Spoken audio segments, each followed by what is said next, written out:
Good evening. Welcome to News Now on TV360. I am Thelma Okoro. President Muhammadu Buhari has sacked Bright Okogu as the Director General of the Budget Office of the Federation. The presidency, who announced the removal on Thursday, also named Yahaya Gassau as his replacement. No reason was given for Okogu's removal. Okogu, who was appointed in 2007, held various top positions in different international organizations, including the International Monetary Fund (IMF) and the Organization of Petroleum Exporting Countries (OPEC). President Muhammadu Buhari has appointed William Babatunde Fowler as acting executive chairman of the Federal Inland Revenue Service (FIRS). A statement by Femi Adesina, the presidential spokesperson, said Fowler will replace Samuel Odugbeson, a former coordinating director at the agency, who was appointed to the position by ex-president Goodluck Jonathan in March this year. Fowler, the new FIRS boss, was the chief executive officer of the Lagos State Board of Internal Revenue (LIRS) from 2005 to 2014. He will serve as acting executive chairman of FIRS until his appointment is confirmed by the Senate. Governors of Nigeria's main opposition party, the People's Democratic Party (PDP), has accused the Department of State Services (DSS) of interfering unnecessarily in electoral matters, especially in Akwa Ibom, Rivers, and Abia states. Chairman of the forum and Governor of Ondo State, Olusegun Mimiko, said the forum condemns the alleged interference, saying it is observed as being used by the ruling party, APC, to stifle opposition. The forum condemns in very strong terms the alleged worrisome meddlesomeness of the Department of State Services in election tribunal matters, especially in Akwa Ibom, Rivers, and Abia states. It is again the spirit, ethos, values, and fundamental tenets of democratic norms and tradition, more so with the existence of the Electoral Act and the Constitution. The forum is worried, alarmed, and shocked by this development. A situation where officials of Independent National Electoral Commission in these three states, all of them PDP states, are daily being arrested, detained, and questioned on election-related offenses, even when the cases are ongoing at the tribunals, spells doom and poses imminent danger to our fledgling democracy. The alleged interference is an attempt to stifle the opposition, and this is most unacceptable. We insist that this trend must stop. No democracy survives without a viable opposition in any part of the world, and Nigeria will not be an exception. INEC is supposed to be an independent commission, and its officials ought to be shielded from partisanship, especially at a time when the dust raised by the alleged APC membership of the DG of SSS is yet to settle. There were clear cases of underage voters in some states, and we wonder why the SSS has not investigated this or made arrests in this connection. Even in a clear case where money was paid and traced to the bank account of a state resident electoral commissioner, the DSS is yet to order investigation into the matter. We wonder, probably because the state involved is not a PDP state. Finally, we advise the SSS to preoccupy itself with the task of ensuring internal security and not involving itself in electoral matters. We repeat, electoral matters should be left squarely with the tribunals to adjudicate over and deal with. State governors in Nigeria are expected to meet the Secretary General of the United Nations, Ban Ki-moon, to discuss sustainable development goals put in place to replace the Millennium Development Goals, MDGs. The meeting is slated to hold on Sunday, August 23rd. This decision is one of the resolutions reached by the governors at the end of their meeting held on Thursday. chairman of the NGF and governor of Zamfara State, Abdulaziz Yari, said the meeting would discuss, among others, the sustainable development goals and the anticipated role of state governors as critical stakeholders in its implementation. The United States government has urged the new management of the Nigerian National Petroleum Corporation, NNPC, to ensure it achieves the federal government's reform agenda in the oil and gas industry. U.S. Ambassador to Nigeria James Nwuso, speaking during a visit to the corporation's Group Managing Director Ibe Kachiku in Abuja on Thursday, said the U.S. is willing to provide all necessary support to the new NNPC management to realize its set goals and objectives. Commending the U.S. for the pledge of support, the NNPC boss Kachiku reiterated the determination of the new NNPC management to implement the spirit and letter of President Muhammadu Buhari's reform agenda in the petroleum industry. The Defense Headquarters says it has put in place a joint operation of the Army and Air Force to combat incidences of homeland crimes across the country. In a statement issued by its spokesperson, Colonel Rabi Abubakar, the Nigerian Defense said the operation has so far routed out daredevil cattle thieves from the forest. It added that the operation will be sustained until the Kamuku forest in the northwest part of the country is free of criminals and criminal activities. Similarly, the Joint Task Force Operation Polo Shield in the Niger Delta says it has intercepted a large barge conveying about 150,000 liters of illegally refined petroleum products.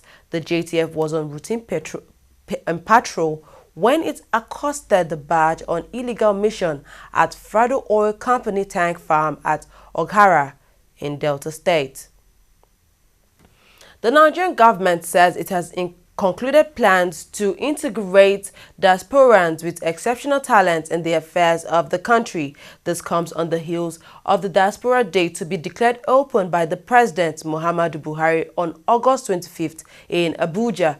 Briefing newsmen in Abuja today, Permanent Secretary of the Office of the Secretary of the Government of the Federation, Ibukun Odusote, said the inability of the diasporans to fit seamlessly into the country is one of the core issues to be discussed at the conference. The Diaspora Day, she said, will also focus on investment opportunities made available to Nigerians in diaspora. Talented Nigerians that are all over the world, they find it difficult to fit into Nigeria is one of the core issues being addressed by this conference. That's why we have that pre-conference meeting, the round table.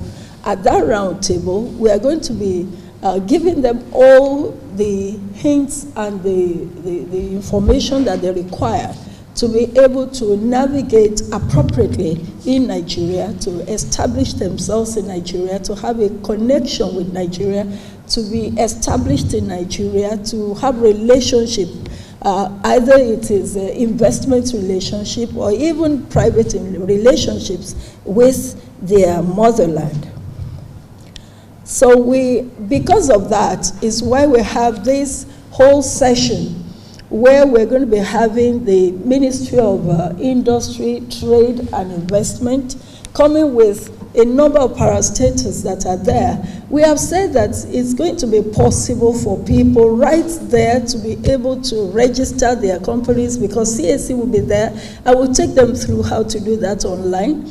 The Bank of Industry will be there so they can discuss issues about projects that they want to have that relates to the Bank of Industry and that can be funded by the Bank of Industry.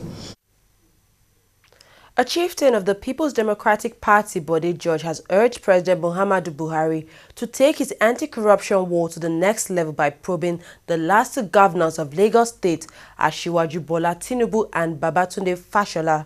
In a statement issued in Lagos, Bode George said it would be wrong of Buhari to claim to be spearheading an anti-graft campaign and at the same time be considering Fashola for appointment in the light of the 8.3 million naira of taxpayers' money Fashola spent on a personal website.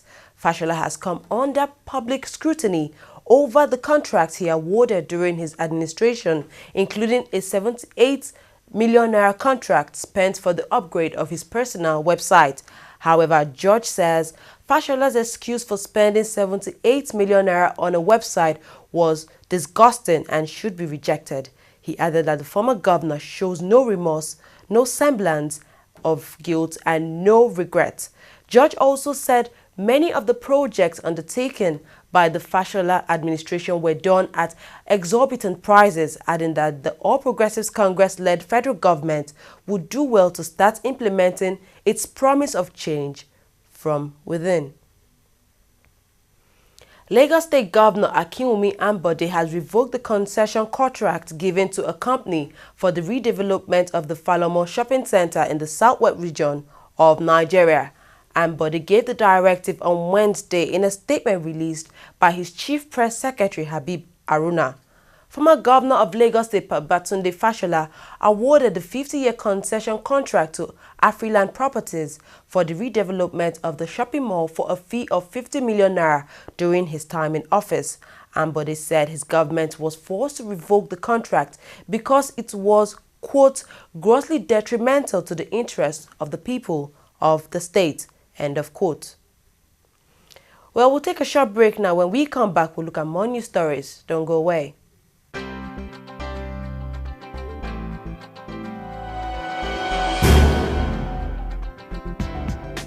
Hello, you're welcome. You're watching the Funny White Man Show, which is the biggest, the brightest, and the most entertaining show in Africa. Funny white man, for this way you talk, it's too much. Give me 5,000 man, that's you. It's too much. So you get it like, make you move along the street. Ah, yeah, me should like there, I'm going girl. You know, my own people, actually. Yeah, fine, it's fun. I enjoy it. And I'm one of those very few. I'm forever taking it personal. I will say 160 million Nigerians are corrupt. How? Brother, I'm looking for you. Yeah, but it's a growth, and this is the time to build business. I know the pitfalls, I know what to do and what not to do. But there are months where you get business and months. You know how we do, how we train them. We did the way you did.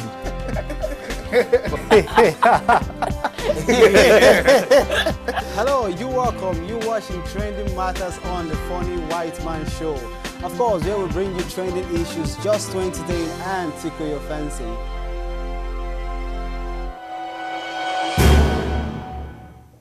Welcome back. You're watching TV360 News now. To business stories. The Nigerian currency remained unchanged on Thursday, both on the parallel and interbank markets. This followed sustained dollar sales by the Central Bank of Nigeria to the Bureau de Change operators. Nigeria's central bank has sold dollars to the Bureau de Change operators twice in a week in the past 3 weeks in a bid to increase greenback liquidity and support the local currency. The naira was trading at 210 to the dollar at the parallel market on Thursday, compared with 221 last week. The currency traded at 199.50 to the dollar on the interbank market, but was seen reaching the 197 peg set by the central bank in February. U.S. crude oil prices fell to almost $40 a barrel on Thursday, their lowest since the global financial crisis of 2009. This comes as supplies rose in North America and the Middle East, filing stockpiles to record levels. Brent crude, the global oil benchmark, was down 75 cents at $46.41 a barrel. Oil has lost a third of its value since June on high U.S. production, record crude pumping in the Middle East, and concern about falling demand in Asian economies. The downward trend has been driven by global oversupply and record stockpile levels. South Africa's Parole Review Board has up to 4 months to conclude its decision on when Oscar Pistorius can be released from prison. This comes as the country's Justice Minister, Michael Masutha, blocked Pistorius' early release from prison today. Masutha said he blocked the proposed release because he said the decision was made without legal basis. The Paralympic gold medalist was due to be released into house arrest on Friday after serving just 10 months of a 5-year sentence for killing his girlfriend, River Steenkamp. Judge Tokozile Masipa found Pistorius guilty of culpable homicide last year after admitting at his trial that he shot Steenkamp 4 times unintentionally after he mistook her for an intruder. Greek Prime Minister Alexis Tsipras has resigned to pave way for early elections on September 20th. The move comes after Athens managed to pay a huge piece of its debt to the ECB. Earlier this month, the Greek parliament voted in favor of a third international bailout package, following mounting concerns the country would default on its repayment. However, more than 40 Zero MPs voted against the bailout deal, which imposes a fresh round of austerity measures and tax rises on Greece. To sports stories now, Super Eagles coach Sunday Oliseh has revealed that he did not invite Chelsea midfielder Mikel Obi for the AFCON qualifier against Tanzania because the player snubbed his request to meet him when he was in London. Mikel was one of the surprise exclusions from Oliseh's 18-man foreign player list for the match. Speaking to newsmen in Abuja, Oliseh said all his calls to meet with Mikel were unanswered. This is, however, not the first time Mikel will be accused of ignoring the invitations from the national team. Former Super Eagles coach Stephen Keshi revealed that the Chelsea midfielder did not reply his messages before he left him out of the team to face Chad in the 2017 African Nations Cup qualifiers in June. President of the Nigeria Football Federation, Amaju Pinnick, has once again expressed delight at the country's ability to host the AFCON qualifier between West African neighbors Sierra Leone and African champion Ivory Coast. The NFF confirmed that the Federal Ministry of Health gave the body the approval to host the AFCON qualifier. Pinnick said he believes that hosting the match would be an opportunity for the country to emphasize its leadership role on the African continent. The game will be played at either the Teslim Balogun Stadium in Lagos or the Adokie Amiesie Amaka Stadium in Port Harcourt on Sunday, on the September 6th. Spanish and European champions FC Barcelona have confirmed that the club has agreed to sell Spanish winger Pedro to English champions Chelsea. The agreement brings an end to a month-long saga which culminated in Manchester United pulling out of the deal to sign the winger. Chelsea, however, seized the initiative after United's withdrawal and moved to sign the winger in order to curb their early season troubles. Pedro was transferred for €30 million, of which €3 million are dependent on his performance in the club. We've come to the end of news now. We thank you very much for joining us. I am Thelma Okoro.